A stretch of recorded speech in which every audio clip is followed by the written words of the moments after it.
What a game we have in prospect. And Darren, suddenly a top of the table clash. Absolutely. And on the one hand, it's hard to call because obviously Chelsea, off the back of a fantastic win over Barcelona, I really didn't expect them to win as emphatically as they did. Very impressive. And the clean sheet, all important as well. That means that's, four clean sheets in their last 5 matches. Very impressive for a side that I thought had defensive problems. But Arsenal, I mean, they're the defensive supreme master so far this season. They are so hard to score against, and I actually think this game will be decided by both defences. There's a mistake in the Chelsea one in every game they play, despite the run that they're on at the moment. If you take out Barcelona, the other clean sheets are against an unconvincing Spurs side, Burnley, who are struggling at the bottom of the table, and Wolves as well, who are struggling at the bottom of the table. If you were a striker, and thankfully we have one here, which defence would you worry most about coming up against? Yeah, I think you make a very Arsenal's, but there is a chink in the armour as well with Gabriel not being there. So even though Hincapie's stepped in and he's been very impressive, there still is a slight weakness. You'd still see that as if you were preparing to play in this game this weekend, because I thought Hincapie looked really composed and quite good, and also they all defend against Spurs. Yeah, no, but. Well, no, Bayern Munich. They didn't have much attacking prowess. No, it was Mosquera. Mosquera against Bayern Munich, yes. So they've got 2 players who can go in against... When we talk about Arsenal's defence, obviously it's the famous duo that we talk about, and when that's broken, there's got to be a slight weakness and a slight downturn. Even though we've not seen it yet, it's about managing that situation as far as Arsenal are concerned. And listen, for me, this game is set up for a bit of creativity, something special to happen. And I agree with what you say that Chelsea are probably slightly weaker in defence, but then they've got Caicedo in front protecting that space. But I just feel as though this game is set up for a certain man to come on and reintroduce himself to the Premier League. You know which one I'm talking about, don't you? Palmer. Yes. Well, I have a question from a striker's point of view in Chelsea, because they didn't really play with the recognised 9 against Barcelona. We were kind of seeing the team sheet and wondering, well, who's going there? Estevao was excellent, but Pedro Neto through the middle and up top as part of that front 3 with Garnacho, that was quite interesting. Was that something you expected? Is it somehow a place that he could be taking up more regularly now? It wasn't something I expected, but tactically it made sense because Barcelona play with such a high line. When you're going into this game against Arsenal at the weekend, I think it's a very different profile needed, because someone like Neto, I feel, could be bullied. I think we're seeing that with Richarlison last weekend, didn't we? Richarlison was very lonely at times, and when you are that mantle and you are that kind of foundation to get your team further up the field, ultimately he didn't hold the ball well enough, did he, on Sunday? So I can honestly see Liam Delap playing this game.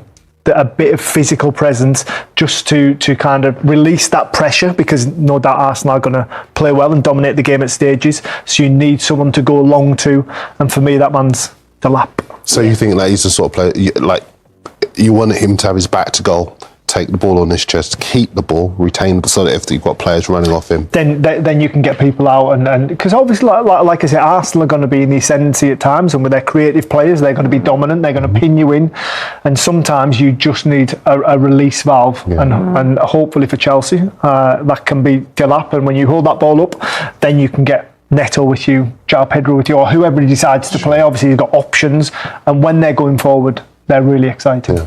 Let's talk about the midfield battle, because there is quite an exciting one about to go down here. Moises Caicedo, who was able to be rested against Burnley, because obviously he travelled back so late from international duty. He did feature against Barcelona, expecting him to play against Arsenal, and then against Declan Rice as well in that midfield, who was the outstanding player in midweek against Bayern Munich. That is a scintillating battle to look forward to. It is, and it's going to be interesting to see how Arsenal deal with him, because do they try to cancel him out with a Rice or even a Zubimendi, who both of whom are very disciplined in the centre of the park, or do they say, listen, let them worry about us and play around him, then play down the channels? They've got very accomplished wingers who can score from the wide areas or provide the ammunition from the wide areas, so it does remain to be seen. Given the game is at Stamford Bridge, I would imagine they'll probably look to contain the likes of Caicedo and play around him. Would you agree with that? Yeah, I think there'll be definitely one man there trying to stop, and like you say, that is a possibility, whether it's Rice or Zubimendi. But him in his part, that last clip there is so special, isn't it? The way he hunts that ball down. And honestly, in those situations, he's so quick and so dominant. For me, he went there with a lot of hype from Brighton, a lot of expectation to step up. Obviously, the price tag came into consideration, and I feel now we're really starting to see the real Moises Caicedo and how good he can be. And I still think there's potential and growth left in him. And I think on those clips as well, we've seen him getting further forward, and he's more efficient. Whereas we know him as that kind of deep line protector. Yep. I think he's adding elements to his game as well. Yeah, well, you mentioned as well. I want to move on to him because Enzo Maresca was speaking about the prospect and likelihood of Cole Palmer and Estevao playing together. No, they can play together.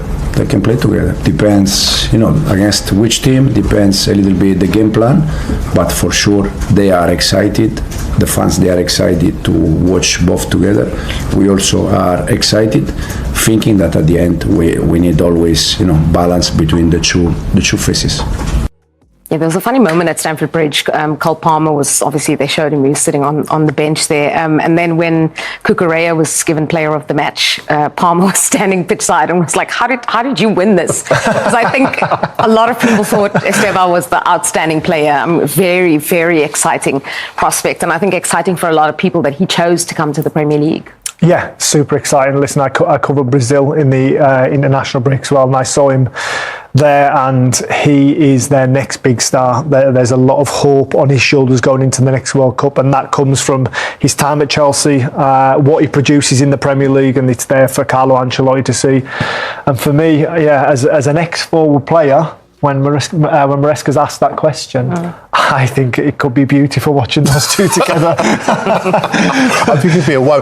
Well, you schooled me before the show because I was saying to you, look, I don't know if you can start Palmer in a game against Arsenal, formidable Arsenal, after 2 months out.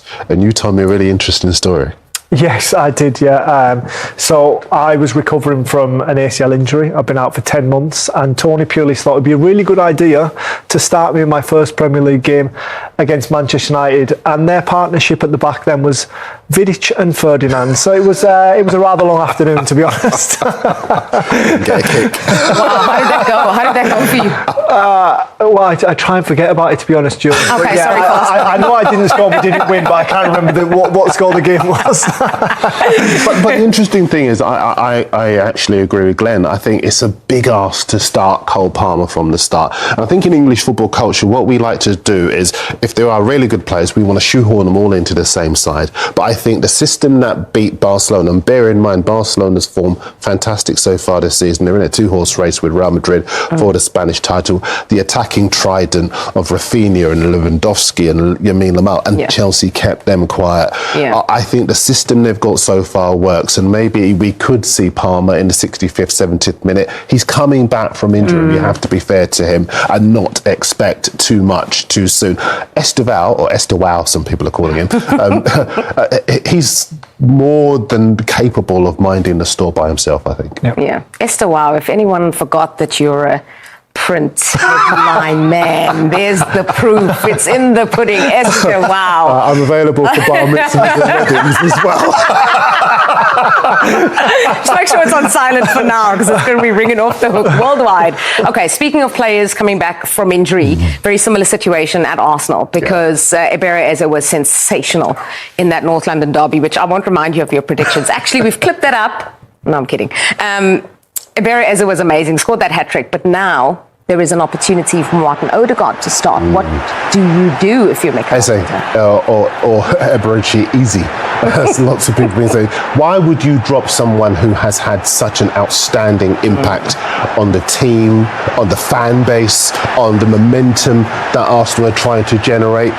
Listen, I defer to Glenn because he would be able to tell you far more about why it would be important to have that stability. But I don't see why, even if Odegaard might be the superior player, the senior player, I think exactly. Superior. So, but some people would see him as superior. Eze right now, he's the man with the possession 9/10 of the law. For me, Eze is everything Arsenal are. I think he is the community of Arsenal on the pitch. I think he encapsulates like the feeling in and around the football club. You can see what it means to him that a fan would play with. I had no doubt after watching him a lot at Crystal Palace that he would step into this Arsenal team and take it by storm. Listen, it's been pretty gradual, it's been slow at times, but that was an announcement last Sunday, and honestly, I think he could leave the football club as an icon. Wow. This is a big opportunity for them. They've not won the Premier League in many, many years, decades in fact. They've had moments where they've led the Premier League and they've not been able to see it through. Let's take a look at some of their fixtures that are coming up, because, you know, once they play Chelsea, they've played most of the sides in the top half of the table, certainly. And this is confirmation of what's coming up. I mean, mentally, Darren, that's also part of the fight. You know, they've got this big game against Chelsea coming up. They had a big game in midweek. They had a big game on Sunday. But mentally, this is a battle for them as well. It is, because the inference the feeling a lot of people would have looking at this fixture list is that these are all winnable games. And I think in title races, that's where Arsenal have slipped up in the past, not necessarily against the biggest teams. It's against the smaller clubs. And I think, for example, Crystal Palace is a potential banana skin. Everton would be in the top 7 on defensive record, for example. They've only conceded 13 goals so far this season. Brighton, as Glenn will tell you, very, very creative, free scoring. Aston Villa, one of the best defensive records in the Premier League, joint third, having conceded only 11 goals so far. These are all tough games. They've got 8 games in 27 days. That's like a game every 3.5 days. That's a tough ask for any group, especially against the quality they're coming against. There might not be the names that we kind of consider being a difficult game for Arsenal, but I think any Premier League opposition, and this is really where we're going to see how they manage being top of the league, because obviously they've got history of blowing it, but also their squad depth. What we've lauded them for in the summer of by kind of getting better. Well, this was going to be my question. The main difference between this season and seasons past is that there seems to be cover and quality cover in almost every position, double up sometimes. And that seems to be the difference. I'm thinking about the game in midweek where, for example, Trossard went off, Madueke came on, Madueke switched flanks when Martinelli came on. They both scored then. Well, Calafiori came on for Miles Skinny and set up the goal for Madueke straight away. And there were 1 or 2 players in that squad that lots of people were quite underwhelmed by when they arrived in the summer.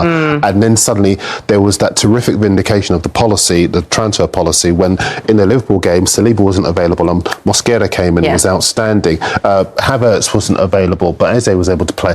There are so many options now for Mikel Arteta. There's a different kind of pressure because people are saying now they've got no excuses. But I think they should lean into that pressure because you would rather have it. It's a privilege, right? Yes, it is, and I honestly think that this is their season from this point on. I think Saturday's huge. If they get over the line against Chelsea, then that could be massive. I think it sends a message out to the Premier League. And also, I look around them and I wonder who can muster a challenge. They look so strong. Yeah, last weekend's game saw Arsenal open up a 6-point lead at the top of the table. London rivals Chelsea, though, are now their closest challengers, and Arsenal head to Stamford Bridge on Super Sunday. Alan, it's set to be a huge game. I mean, some people are calling it a game of the season so far, second versus first. But let's look at Chelsea. I mean, Mikel Arteta today was talking about Chelsea, genuine title contenders. Would you agree? Well, I think they've just, hit a like a streak of form where you've got to think that they're in the for a shout of it. I mean, the young boy Esteban is like really captured the imagination of Chelsea fans, and he lifted the place in the absence of Carl Palmer. But he's back this weekend as well. Yeah. So that arms them. I always, when I look at them and think, are they title contenders? I just worry about the goalkeeper and the centre backs. That kind of cohesion, where you look at Arsenal, I know they've got an injury at the moment, but that's really been their strength. And if there's any area of the weakness of the team, I would say there, but the rest of the team looks really strong and up for it. Well, look, we've spoken a bit about Enzo Maresca, but Mikel Arteta is also an admirer of the Chelsea head coach. He said today he loves watching Chelsea play. Well, I think we are all there, and they are there because they fully deserve where they are, what they have done in the last few years. I think the squad that they assembled, the numbers that they have, the amount of quality, the manager and the coaching staff that they have, it makes sense that what is happening there is very, very positive, and they deserve to be there. It's one of the teams that I enjoy the most watching, and they have a lot of fluidity, they have a lot of threat, they have a lot of individual talent, they are very clear what they want to do, and yeah, that's why they are very tough. Mikel Arteta, I don't know what you think about this part. Really giving it, a little bit like, a bit of pressure towards Chelsea there. What do you reckon? Definitely. He's getting it every week. They're at the top of the league, etc., etc. He'll really just palm it out a little bit of that pressure. Yeah. I would suspect that he is looking at them as real contenders now, whereas perhaps at the start of the season he wasn't sure. Like us all, I think we was all quite wondering how Chelsea were going to cope from the World Club Championship. Yeah. The after effects of that, would they hit the ground running, and they've done exceptionally well. So it would make for a great viewing on Sunday. Absolutely. And Roberto, this Arsenal side that you're looking at this season, you come from a great win obviously against Spurs, you've played Bayern Munich, you've beat them at home as well. What do you think can stop this Arsenal side now? Well, at the moment they look unstoppable, don't they? I mean, they've been very consistent over not just this season, but probably the last 2 seasons, 3 seasons, and they've just become stronger and stronger. They're very solid now. Their defensive organisation is brilliant, and that's why they've conceded the least goals in the Premier League as well. But they have such an attacking threat as well. So it's very difficult to play against the Arsenal team because they press you very high, they press you very hard. So you don't have much time on the ball. So you have to be able as an opposition to go past the first press. If you manage to do that, then you might have a bit of space, because otherwise they just suppress you. Yeah, exactly. And I know there's a lot of Spurs fans that won't want me to go back to last weekend, but I mean, Eberechi Eze, that hat-trick, it felt like almost a career-defining performance by him, would you say? Yeah, certainly for his Arsenal career, because at QPR and at Crystal Palace he's been exceptional. Yeah. And they won the FA Cup with his goal, so it just goes to show that he was at the levels. But what he's done at Arsenal this year is you can see there's a new confidence in him. When you go to a big club and you grow with it sometimes, or you fold with it, and he's grown with it. And the hat-trick was a bit like Rice's 2 goals in the Champions League, a career-defining moment for him and the fan base, because obviously, Arsenal's biggest rivals and the North London derby, to get a hat-trick is, this is the game you want to score in, isn't it? Of course, look, and he's such a humble, lovely guy as well. You can tell that he's so loved by not just the fan base, but his fellow players, and he just takes each goal with such aplomb. It's just so natural for him. Well, I mean, the difficulty now, especially after a game like this, is Mikel Arteta now has a fit Martin Odegaard, club captain. Roberto, for you, if you have that decision, sorry, I mean, look, I could have asked either of you. No, in fact, I will ask both of you. I mean, you've got Eze, you've got Odegaard. What are you doing ahead of this weekend? It's a tough decision, but I don't know what it's going to do. Either way, I mean, the team looks very well organised, whether the one place or the other place. Now, Eze is obviously, the top of his game, so full of confidence, had a great week.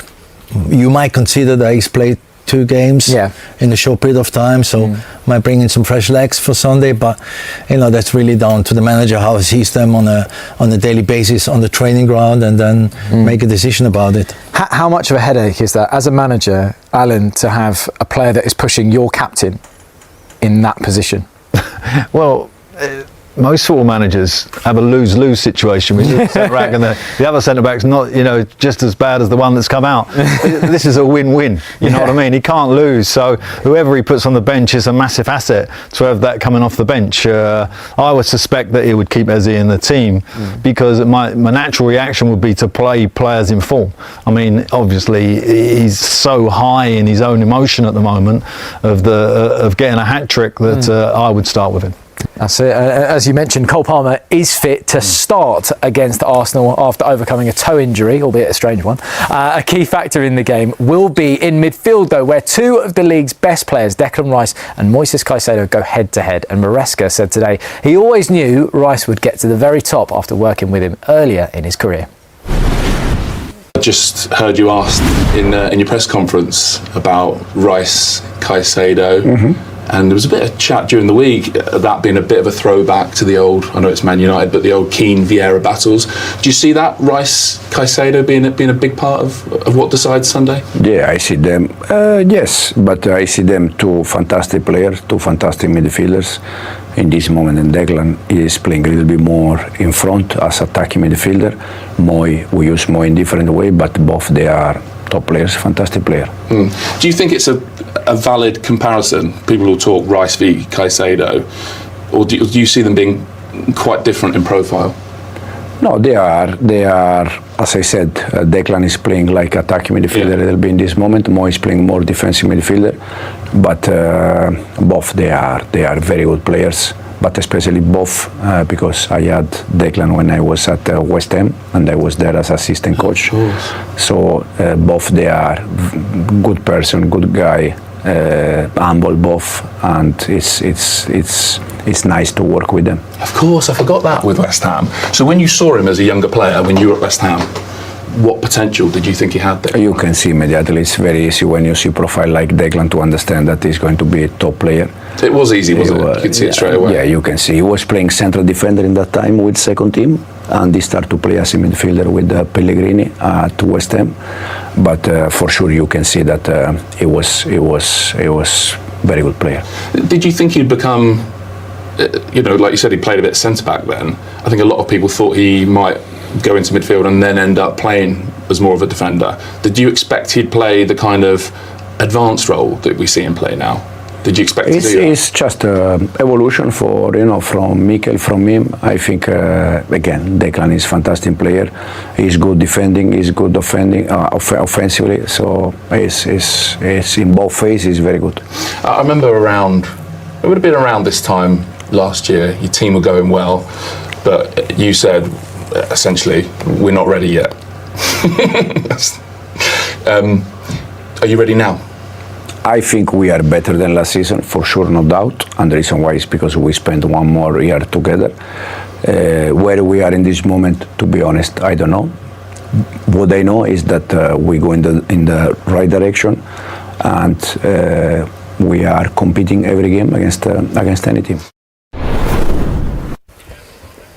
Well, as you can also see, we've been joined by a Chelsea legend, both as a player and manager, Roberto Di Matteo. Roberto, thank you so much for joining us. I've got to say, Alan called this because I know you had a little bit of traffic issues, and Alan was like, "Don't worry, he's going to be here. He's going to be here." And you're still fine though, bro. You're still fine. Yeah, it's still a fine. I know. Roberto, I'll start with just sort of Enzo Maresca there talking, all things Chelsea, about Declan Rice as well. But with Maresca, do you feel like Chelsea are under or overachieving? I think they're just right at where they have to be in this time of the year. I mean, last season, Champions League qualification was an objective or a target. They achieved that. 1-2 trophies was great. It's always nice to put a few trophies in the cabinet. Yeah, of course. And then this season, they're up there in the league. They are in a very good position in the Champions League, performing at a high level as well.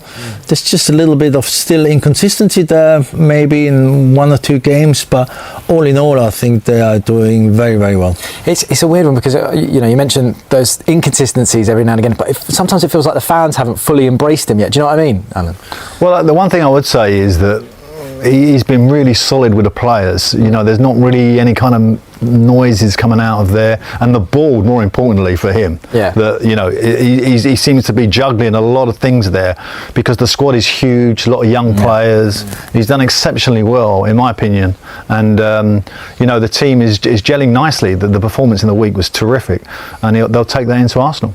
And Cole Palmer's obviously been out. He's only had 2 Premier League starts. Is it a case of get him in as quickly as possible, do you reckon, Roberto? I wouldn't expect him to start on Sunday because he's been out for a while now, and also the team has been performing extremely well. So it'd be a surprise if he's on the starting lineup. But he's a player that he can unlock a game. He's a player that has done some marvelous stuff for the club, and it's good news that now end of November he's available again, because now then the Christmas period is coming out with many games. So you need all your players available if possible. Yeah, Alan, what would you say? I mean, he's been out. Obviously, Chelsea have been on this good run of form, right? They're second in the table, as we say, playing well in the Champions League. All of a sudden, Cole Palmer becomes available. Physio saying to you, he's fit to start. What are you doing? He goes on the bench. I mean, Roberto, I tell you, the one thing that you're under pressure on as a manager is to play too early, and he gets an injury. Play him full 90 minutes at that level. So to introduce him, particularly on the back of a winning team, is like the perfect scenario. So if the game's not going so well with 20 minutes to go, it will lift the stadium, and lift the team, because obviously he's an exceptional talent. Well, there was one talent you were talking about as well, Esteval. Wow. And I think you're right. I think it's that thing with a player like that really just lifts not just the players around him, but the crowd. Yeah, I mean, I was doing a commentary there, and Esteval, I've never heard, and Roberto probably backed this up, I've not heard the excitement from Chelsea fans for a long time. Maybe going back to even Ian Hazard when he first arrived. The level that he produces. He come on against Wolves and changed the game. He's got exceptional talent and so quick over that sort of first 2-3 yards that he's almost impossible to defend. So outside or inside, whichever way he's going to go, it's very difficult to stop him. He has a confidence about him. He's starting for Brazil at such an early age. It's just a terrific prospect. He's become Brazil's penalty taker as well. He's 18 years old. Roberto, have you been surprised? I mean, seeing someone come from Palmeiras, straight from the Brazilian league into a title contending Chelsea side, and he's adapting so well to the Prem. Yes, I was surprised. I mean, it amazes me how mature he is for his age. I watched him in the summer in the FIFA Club World Cup when he played there for Palmeiras. But to expect him to come to England, a new country, new language, new environment, and then start off so well, that did surprise me a little bit. But you meet him, and he's a really humble guy, and he's got a great family behind him, around him. So he's very settled in here in London or in Cobham, and so and he's an exciting player. I mean, when I first watched him in the States, I was like, wow, this is special talent. And he's slowly developing, because let's not forget, he's still very, very young. Yeah. But he has so many skills and attributes, and he's only going to get better as well. So he's going to be a top player. Yeah, absolutely. I mean, as a manager, right, this may seem like a silly question, but if the game's a little bit dull and you are looking for that injection, are you thinking about a player that the crowd all of a sudden are going, we've all been waiting to see him? Well, of course, you always got that in the back of your mind, a sort of armoury as a manager, to kind of have a player that can lift the stadium. I mean, I had a talent at Newcastle in Ben Arthur who had the excitement around him was like perhaps above his ability even. Yeah. But it just is, and it just creates such a presence when he enters the field, etc., etc. But Palmer is a player that also carries that. So Chelsea are lucky; they got 2 really outstanding players, young players, who can lift a stadium, whether they're on the pitch or coming in later. It's a great asset. Right then, Blues fans, let's talk about what could be the biggest match of our season so far. Sunday afternoon at the Bridge, and it's not just any London derby. This is second versus first. This is a proper title race clash, and this is our chance to send a statement to the entire Premier League. Arsenal arrive at Stamford Bridge sitting 6 points clear at the top of the table. 6 points. They're unbeaten in 16 matches across all competitions. They've just dismantled Spurs and Bayern Munich in the space of a week, and Mikel Arteta's side look absolutely relentless. But here's the thing, Chelsea are the only team within touching distance. We're second in the league, we've won 5 of our last 6 in the Premier League, and we've just put 3 past Barcelona without reply in midweek. The timing couldn't be better. This is where I need you lot to step up. If you're loving this build-up and you want to stay ahead of all the Chelsea news, hit that subscribe button right now. We're bringing you everything you need to know about this massive fixture, the tactics, the team news, and all the reactions after the final whistle on Sunday. Don't miss out. Subscribe and turn on notifications. Now, let's get into what makes this match so crucial. Enzo Maresca has transformed this Chelsea side in his first season at the Bridge, and nobody saw this coming. We won the Conference League last May, lifted the Club World Cup in July, and now we're genuinely in a title race in November. The boss has consistently played down our chances, saying it's too early to talk about winning the league, but Arsenal certainly aren't treating us like outsiders. Arteta himself said we fully deserve to be considered title contenders based on the squad we've assembled and the quality we've shown. The stats back it up as well. Chelsea have scored first in 7 consecutive Premier League matches, our longest run since April 2024. We've kept 3 clean sheets on the bounce in the league, and defensively we're looking more solid than we have in years. Moises Caicedo has been absolutely immense in front of that back four, hunting down every ball and adding goals to his game. The transformation in his performances has been remarkable, and against Declan Rice on Sunday, we're going to see one of the most fascinating midfield battles of the season. Then there's the attacking firepower. Estevão has been sensational since arriving from Palmeiras in the summer. The 18-year-old Brazilian scored a brilliant goal against Barcelona on Tuesday night. He's now got 9 goals in his last 13 matches for club and country, and he's become one of the most exciting players in the Premier League. Stamford Bridge is absolutely buzzing every time he gets the ball, and Arsenal's defense will have their hands full trying to contain him. Pedro Neto has been in superb form as well, with 5 goal involvements in his last 5 league matches, and he loves playing against Arsenal. He scored the equalizer in this exact fixture last season. The big question everyone's asking is whether Cole Palmer starts. He's back from that toe injury that kept him out for 2 months. He's fully fit and available, but Maresca is unlikely to throw him straight into a match of this magnitude after such a long absence. The system that beat Barcelona worked brilliantly without Palmer, and whilst everyone's desperate to see him and Estevão together, the sensible move might be bringing Cole on in the second half when Arsenal are tiring. That could be absolutely devastating. Arsenal, though, they're not coming to the Bridge to make up the numbers.